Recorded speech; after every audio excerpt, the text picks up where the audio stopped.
Yes, okay. तो let's start with this and अच्छा, ये 5 मार्क के क्वेश्चंस मैं बाद में करवाऊंगा, किस तरह हो रहे हैं किस तरह नहीं हो रहे। कुछ क्वेश्चंस देख लेते हैं, कुछ नोट्स इसमें हमें पास नोट क्वेश्चंस में देखने हैं कैसे हो रहे कैसे नहीं हो रहे। आसान है, it should take us about half an hour to do all of these questions realistically. अच्छा, क्या बोल रही हैं, the intensity I of a parallel beam of ultrasound is related to the initial intensity. आपको देखे क्वेश्चन बताई हुई है भाई, इस तरह से देते हैं, ठीक है, हमें पहले भी पता, thanks for telling us. Where mu is the constant for the medium, shows the constant mu for different medium, blood bone muscle सबके लिए दिया हुआ, ठीक है। use the information in figure 8.1 to suggest why ultrasound is not used to examine structures within bones। तो ये information आप इस्तेमाल करें जो आपको फिगर 8.1 में दिया हुआ है, और हमें जरा ये बताएं कि बोन्स को एग्जामिन करने के लिए why don't you use ultrasounds, why are ultrasounds not good for bones. Bone में एब्जॉर्ब ज्यादा होगा। हम्म, अच्छा, I would give this answer a bit differently. वो क्यों? बिकॉज वर्डिंग थोड़ी सी डिफरेंट है। Ultrasound is not use to examine structures within bones, ठीक है, मतलब बोन्स के अंदर, बोन्स के अंदर हम जो है वो स्ट्रक्चर्स एग्जामिन क्यों नहीं कर सकते हैं using ultrasounds. And the reason for that is, Shahzeb ने सही दिया है, ठीक है जी। And I am going to write that down, I am going to write that down in different manner. If you wanted to study within bones तो आपको चाहिए था कि वो पेनिट्रेट करें बोन के अंदर and then they come out, आप वापस से बाहर ना। But the problem is ultrasounds can not penetrate bones easily, ठीक है। वो कैसे कह रहा हूं मैं, वो मैं इसलिए कह रहा हूं क्योंकि मुझे इतना बड़ा म्यू दिखाया हुआ है बोन का। बोन का म्यू इज 130, मतलब उसमें अल्ट्रासाउंड पूरी पूरी तरीके से एब्जॉर्ब हो जानी है, वो पेनिट्रेट ही नहीं करनी है। तो ultrasound can not penetrate bones easily due to their large mu, ठीक है जी। So due to their large mu ultrasound पेनिट्रेट नहीं कर सकते, तो आप अंदर के स्ट्रक्चर्स तो वैसे भी नहीं देख सकते। अच्छा, दूसरी बात ये है कि देखो 4 मार्क का सवाल है, so like you have to give two points maybe in both of them. So दूसरी बात ये हो जाएगी कि they have told you already कि फिगर 8.1 इस्तेमाल करो, but this is something we know already, ठीक है जी। क्या पता है हमें, bone is a lot denser than for example muscle. तो अगर आपकी ऐसी कोई बाउंड्री आ रही है जिसमें मसल ये है और फिर बोन है आपकी, तो what is going to happen is instead of the ultrasound entering, most of the ultrasound will get reflected, ठीक है। वो क्यों? बिकॉज इन दोनों मीडियम्स का delta Z upon sum of Z whole square, जो आपका जो है वो आपका रिफ्लेक्शन कोफिशिएंट है, दोनों का डेल्टा जेट बहुत बड़ा है, राइट। डेल्टा जेट क्यों बड़ा है? Bone is lot denser, bone is a lot denser, तो उसका डेल्टा जेट बहुत ज्यादा बड़ा आएगा, right. Bone is a lot denser और मसल इतनी डेंस नहीं है, यहां से म्यू से वाजे हो रहा है, दे आर नॉट, मतलब उनकी डेंसिटी में बहुत बड़ा फर्क है। तो बिकॉज ऑफ देयर डेंसिटी का बहुत बड़ा फर्क, तो उनके डेल्टा जेट्स में भी बहुत ज्यादा फर्क आएगा। एंड देयरफॉर जब ये डेल्टा जेट बहुत ज्यादा बड़ा आएगा, सो आपका रिफ्लेक्शन कोफिशिएंट भी बहुत ज्यादा आएगा। So most of the thing is not going to penetrate, instead it's going to completely reflect, most of the चीज रिफ्लेक्ट कर जाएगी, ठीक है जी। So what we can write, another thing we can write that most of the ultrasounds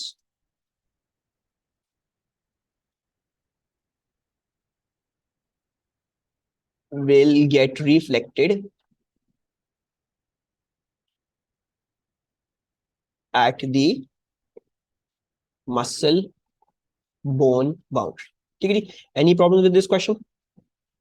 and this is kind of like your notes, ठीक है जी। ये आपके नोट्स का ही पार्ट है, I am not written this down in your, आपके पास उधर उस चीज में, बट ये समझो आपके नोट्स का ही पार्ट है। This is something regarding bones, क्यों एक्सरेज क्यों इस्तेमाल हो सकती है बोन्स में, अल्ट्रासाउंड क्यों इस्तेमाल हो सकती है। तो एक दो रीजन मैंने आपको यहाँ पे लिखवा दिया। फिर आपको ये बोल रहे हैं बोन्स में be at risk when using high intensity of ultrasound to reflected, का मतलब एब्जॉर्ब भी होंगी, रिफ्लेक्टेड का मतलब एब्जॉर्ब भी होंगी नहीं, रिफ्लेक्टेड का मतलब यह है कि जो बाउंड्री पे जो आई वो अक्सर बेशतर रिफ्लेक्ट कर गई।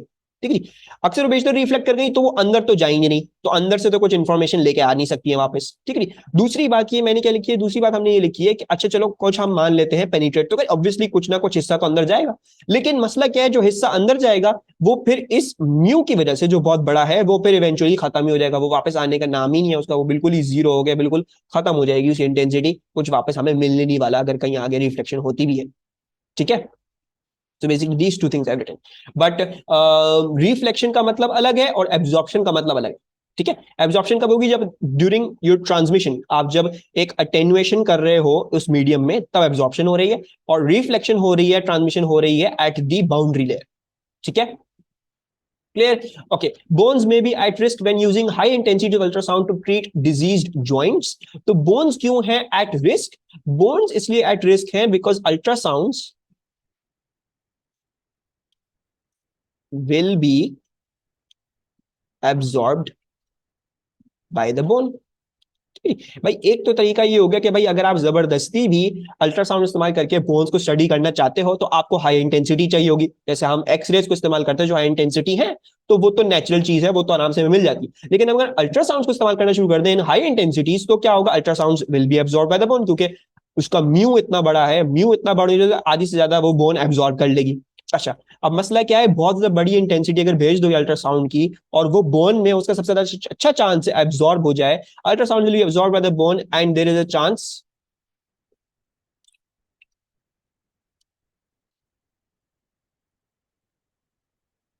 of fracture। मतलब अगर मैं अल्ट्रासाउंड इस्तेमाल करूं बहुत ज्यादा हाई इंटेंसिटी की, क्योंकि अल्ट्रासाउंड जो है वो बोन में एब्जॉर्ब हो जाती है तो वो बोन को तोड़ सकती है। So therefore to you do not use ultrasounds to diagnose anything about the bone. एक तो रीजन ये है अल्ट्रासाउंड, पहली बात तो ये है जो इंटेंसिटीज हम नॉर्मली इस्तेमाल करते हैं वो बोन को पेनिट्रेट ही नहीं करती, ठीक है, वो पेनिट्रेट नहीं कर पाती।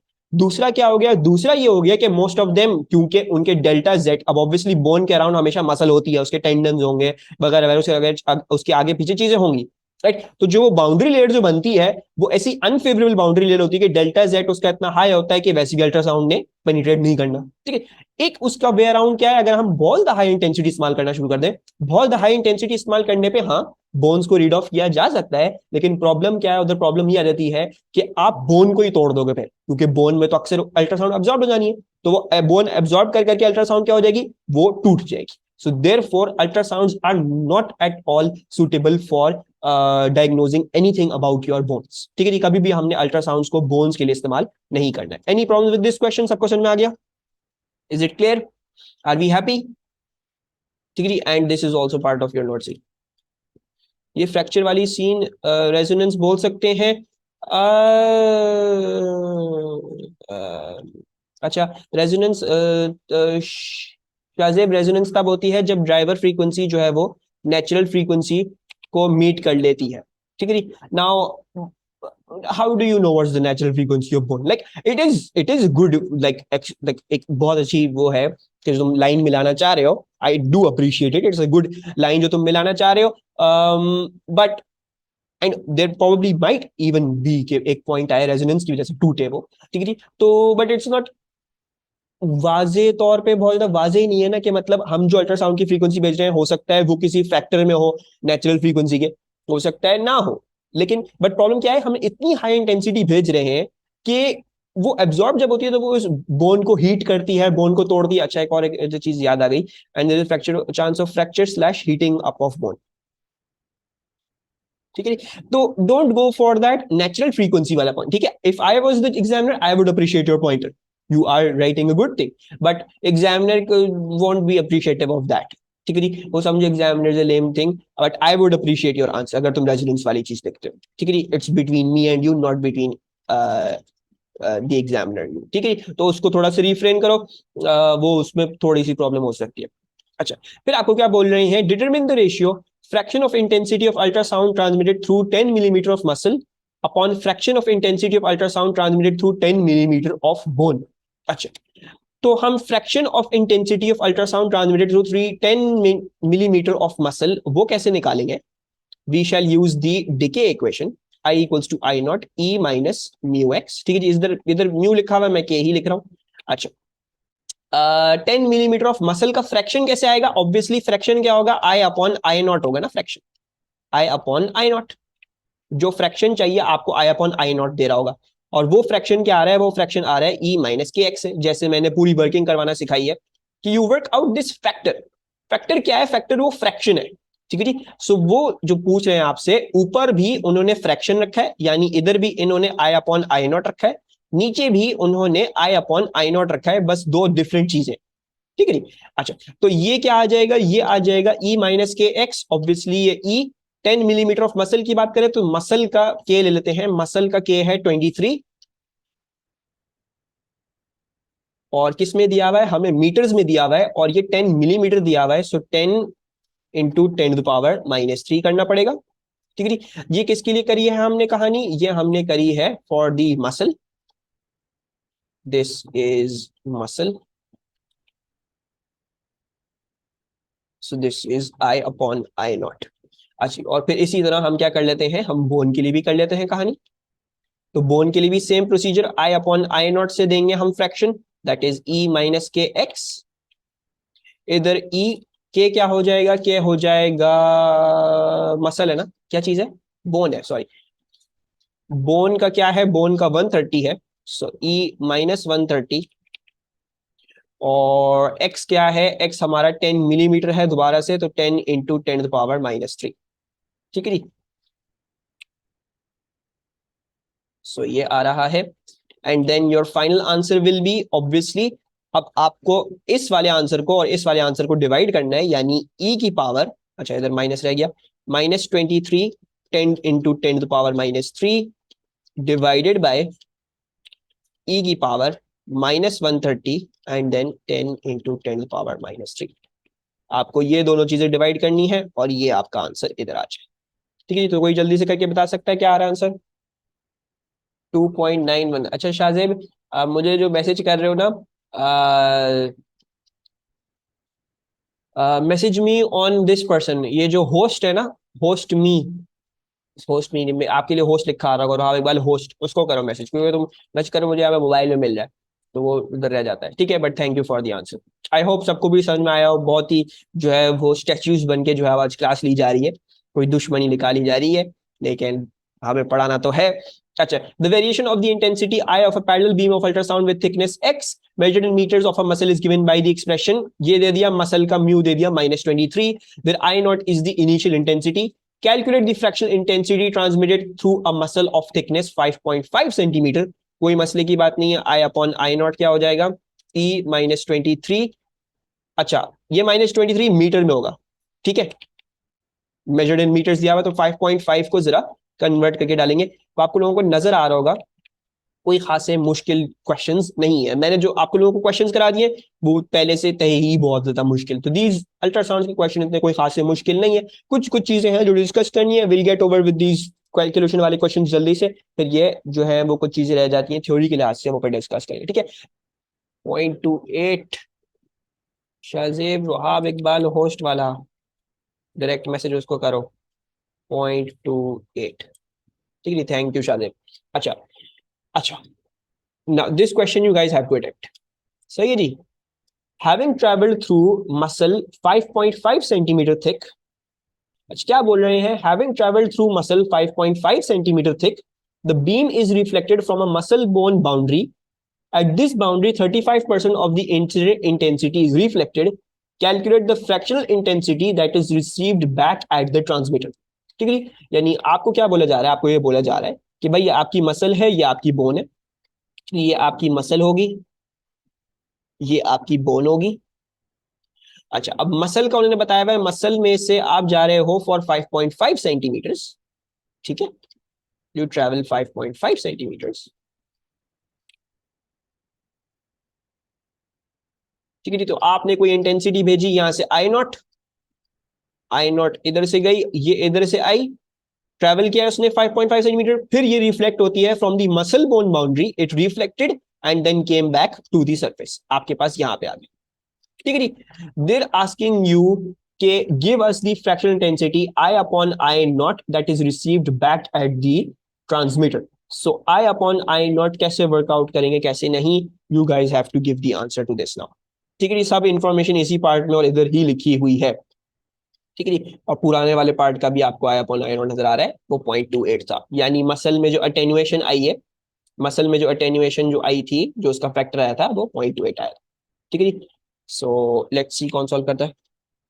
0.0274, वेरी गुड, यही है, शाहजेब ने कर लिया। और किसी का आ रहा है, अब वैसे सब आंसर 0.0274 ही दे देंगे। So yes Shahzeb, your answer is correct. अरे भाई ये लाइन क्यों खींची है यहाँ पे? अच्छा, so will be using the shortcut method. ठीक है, शॉर्टकट मेथड का कुछ फायदा था। शॉर्टकट मेथड इस्तेमाल करते हुए क्या करेंगे, आप पहले पूल बनाओगे। पूल क्या है? पूल ये है कि आपके पास एक अटेन्युएशन मसल में ये थी 5.5 सेंटीमीटर, और एक अटेन्युएशन ये थी वापस जाते हुए। So you have two attenuations in 5.5 centimetre of muscle. ठीक है, तो एक तो ये हमारी आ गई two attenuation in 5.5 centimetre of muscle.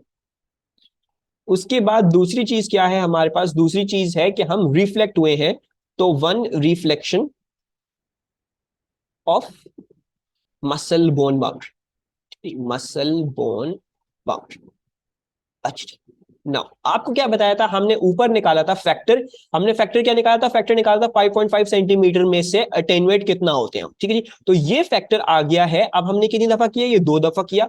तो फैक्टर को हम क्या कर देंगे? हम स्क्वायर कर देंगे। तो अब मैंने ई वाली चीज नहीं ली, मैं वही चीज ले रहा हूँ, मैं कैलकुलेटर मुझे करवा दिया पहले पार्ट में। ठीक है, वरना ई वाली चीज लेके भी कर सकता हूँ, कोई प्रॉब्लम की बात नहीं है। 0.28 का स्क्वायर ये हो गया, और एक रिफ्लेक्शन हो रही है। अच्छा, अब इसका फैक्टर क्या दिया हुआ है? इसका फैक्टर ये दिया हुआ है कि at this boundary 35% of the incident intensity is reflected.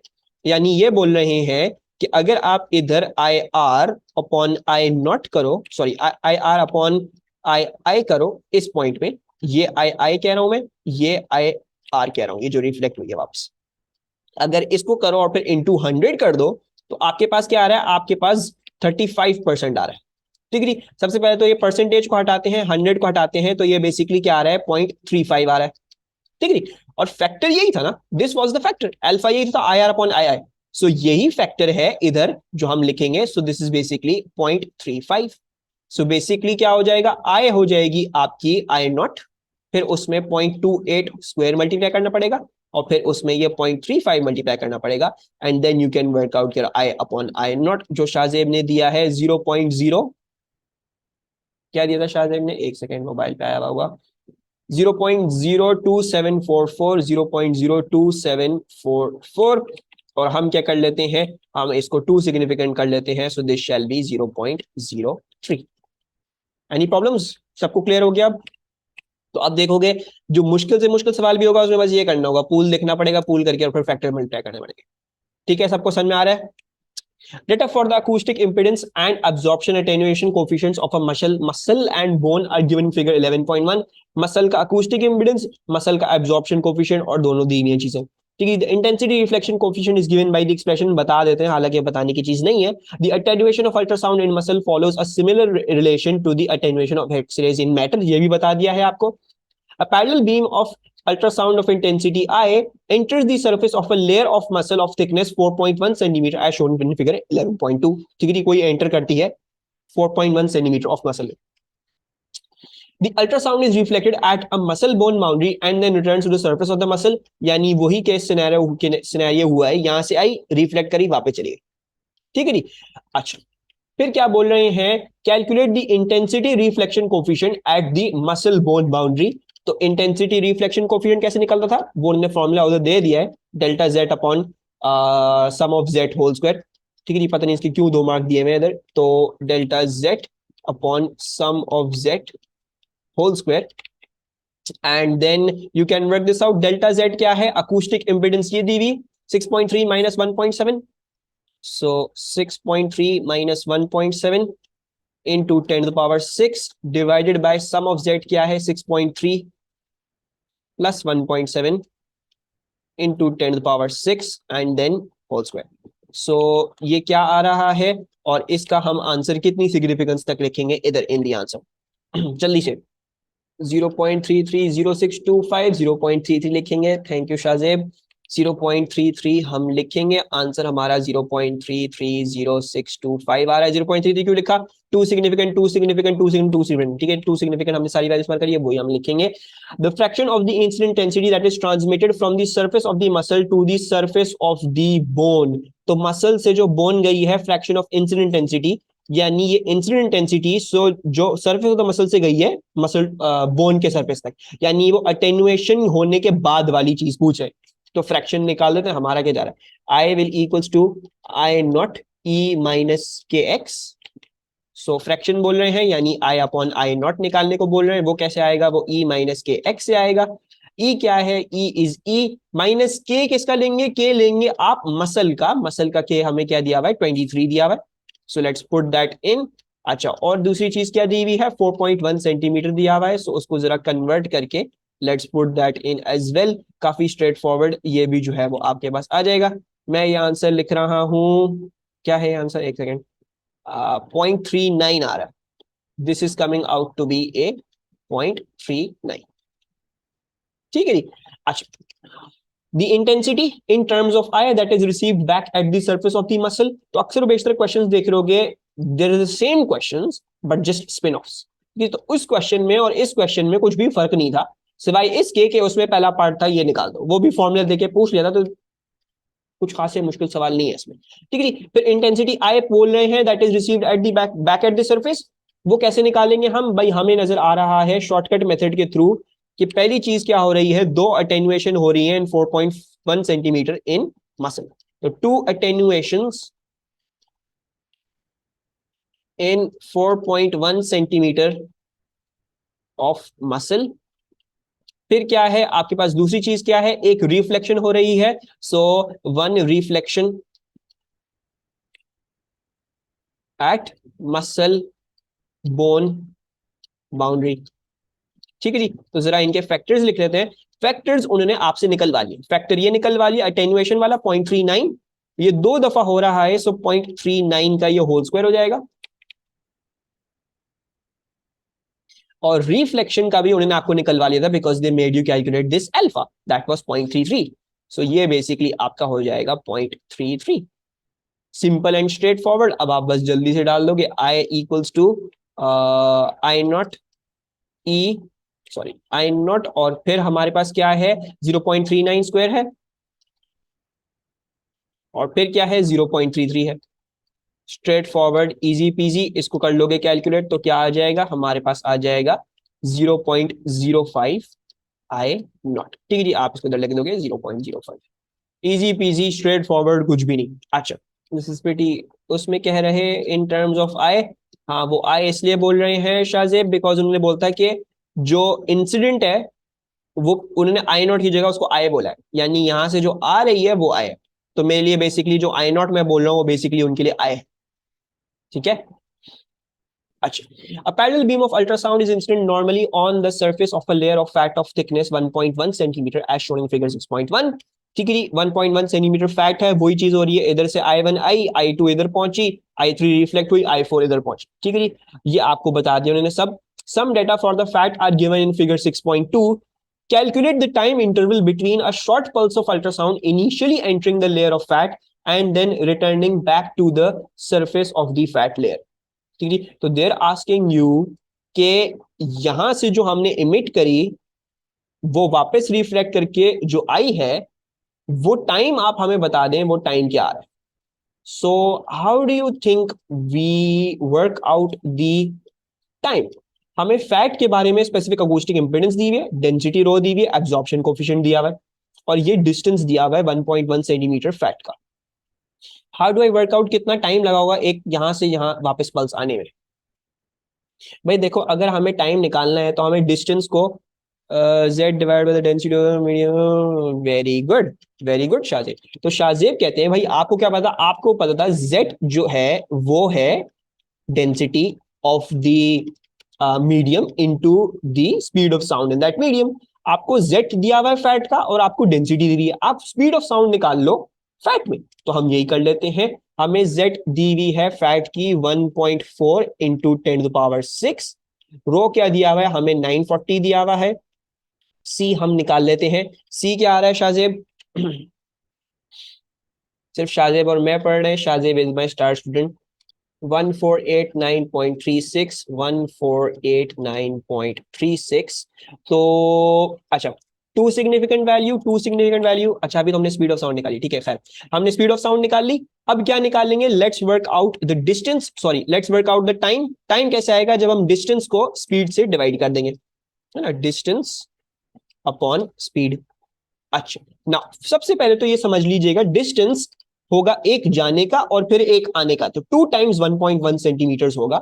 So this shall be equals to 2 × 1.1 × 10⁻², then divided by the speed is 1489. अच्छा, ये आई भी होगी मीटर पर सेकेंड में, ठीक है जी, क्योंकि हमने सारा इधर ऐसा यूनिट्स में लिया हुआ था. This is in metre per second. So then 1489.36. जब आप इसको कैलकुलेट कर लोगे तो आपके पास जो है वो आपका टाइम आ जाएगा. What's the time coming out to be? 1.5 × 10⁻⁻5. तो हमारे पास 1.5 × 10⁻⁻5 आ रहा है, ठीक है जी. So let's write that down. 1.477 था, हाँ. सो 2 सिग्निफिकेंट राउंड ऑफ कर दोगे 1.5 लगा, ठीक है जी. अच्छा, calculate the ratio I2/I1. I2/I1 कैसे आएगा? थ्रू द अटेन्युएशन, ठीक है जी. अटेन्युएशन हुई होगी इस दौरान I1 से I2 में जाने के लिए. So basically I2 equals to I2 जो आपका रिजल्टेंट है, that will equals to I1 E minus k x, ठीक है जी. अच्छा, नाउ I2/I1 क्या आ रहा है? वो आ रहा है E माइनस के. क्या है? माइनस के इज कौन सा है? फैट का है ना. सो माइनस के एब्जॉर्प्शन कोफिशिएंट -48 इधर दिया हुआ है. सो -48. और x क्या है आपका? 1.1 सेंटीमीटर है. So 1.1 × 10⁻². This is working out to be, Shahzeb छोड़ दो, मैं लिख रहा हूँ, ठीक है. थैंक यू सो मच मेरा बच्चा, यू हंग विद मी. 0.59, लेकिन और किसी का दिल नहीं चाह रहा है. So we are just going to do it जल्दी जल्दी. 0.59 ये आ गया आपका, ठीक है जी. फिर आपकी क्या है? Intensity I4 is 0.33% of intensity I1. Determine the ratio I3/I2. ठीक है जी. आपको क्या बोल रहे हैं? आपको बोल रहे हैं I4 0.33% है I1 का. I4 की बात करें रिलेशन विद I1, तो यानी उन्होंने पूरी कैलकुलेशन करके ये निकाला होगा कि I4 जो है वो I1 के कितने बराबर आ रहा है. यानी we need to do again the shortcut method और I4 I1 की एक रिलेटिंग इक्वेशन बना लेते हैं, और फिर उस हिसाब से हमारे पास I3/I2 भी कहीं ना कहीं आ जाएगा. Let's do that. अच्छा, सो I4 और I1 के लिए बनाने के लिए let's use the shortcut method. Shortcut method क्या होगा? हमारे पास दो ट्रांसमिशंस हैं in fact. So we have two transmissions, sorry, two transmission, two attenuation in 1.1 centimetre of fact. और फिर क्या है हमारे पास? फिर हमारे पास एक ये रिफ्लेक्शन है. So there is this reflection at fat muscle bound, ठीक है जी. Fat muscle bound. अच्छा, इसमें बड़ा इंपॉर्टेंट है ये समझना कि ये जो रिफ्लेक्शन होगा इसका फैक्टर क्या आएगा? इसका फैक्टर आएगा अल्फा. और अल्फा क्या होगा? अल्फा ये होगा कि आपका जितना रिफ्लेक्ट हुआ अपॉन जितना इंसिडेंट था, यानी I R/I I होता है. IR क्या है? IR जो है वो I3 है. I क्या है? I जो है वो I2 है. ठीक है. उन्होंने आपसे क्या पूछा है? उन्होंने आपसे I3/I2 ही पूछा है, तो इधर से ही हमारे पास आएगा. So if we do this, I4 shall equals to I1. अच्छा, उसके बाद क्या है हमारे पास? है two attenuation 1.1 centimetre of fat. Attenuation का हमने रेशियो निकाल लिया था, दैट वाज 0.59, और ये दो दफा हुआ तो ये 0.59 होल स्क्वायर हो जाएगा, ठीक है ठीक. 0.59 होल स्क्वायर. फिर क्या हो रहा है आपके पास? जो है वो एक रिफ्लेक्शन है I3/I2 वाली. So basically this is get becoming I3/I2. ये वाला फैक्टर है जो उसमें मल्टीप्लाई हो रहा है, ठीक है. अच्छा, I4 के बारे में आपको क्या बताया? आपको बताया हुआ 0.33% है of I1. So basically I4 is 0.33/100 of I1, है ना. सो बेसिकली ये जो चीज है ये इसके बराबर आ रही है. दे have told you this. So now let's solve this.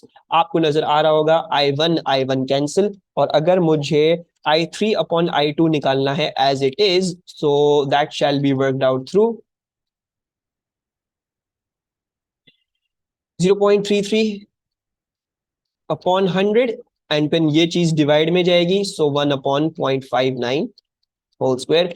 When you do this calculation, आपके पास जो है आपका आंसर आ जाएगा, और वो आ रहा है 9.5 इंटू 10⁻³ ठीक है जी।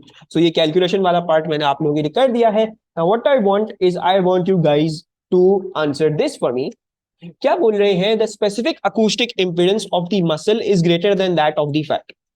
Specific acoustic impedance of the muscle is greater than that of the fat. Muscle की स्पेसिफिक अकूस्टिक इम्पीडेंस फैट से ज्यादा है, ठीक है जी। State the effect if any on the value of the ratio I3/I2 of an increase in the difference between the specific acoustic impedance of the muscle and that of the fat। तो आपको ये बोला जा रहा है कि अगर हम इन दोनों के डिफरेंसेस यानी मसल और फैट के जो स्पेसिफिक अकूस्टिक इम्पीडेंस के डिफरेंसेस हैं वो और इंक्रीज कर दें, तो what will happen to I3/I2? Will it increase, will it decrease, और will it remain stable? On the increase of the acoustic impedance, जो इन दोनों का जो डिफरेंस आ रहा है अकूस्टिक इम्पीडेंस का, अगर वो हम डिफरेंस इंक्रीज कर दें तो I3/I2 पे क्या फर्क पड़ेगा? भाई देखो, अल्फा क्या आ रहा है, that is basically I3/I2, right? I3/I2 is basically your alpha, वही है ना, रिफ्लेक्शन वाला I3/I2 है, IR/II, that is alpha, that is your reflection. और ये किस चीज के बराबर आएगा? ये obviously delta Z upon sum of Z whole square के बराबर आएगा, right? Now what do we need to understand? We need to understand कि भाई जब ये डेल्टा जेड आप इंक्रीज करोगे तो क्या होगा? I3/I2 on a whole will also increase, because delta z increase कर दिया हमने, अगर हमने न्यूमिनेटर इंक्रीज कर दिया तो फिर इवेंचुअली हमारा आंसर भी बड़ा हो जाएगा, सो इट विल इंक्रीजेस, ठीक है जी, क्लियर?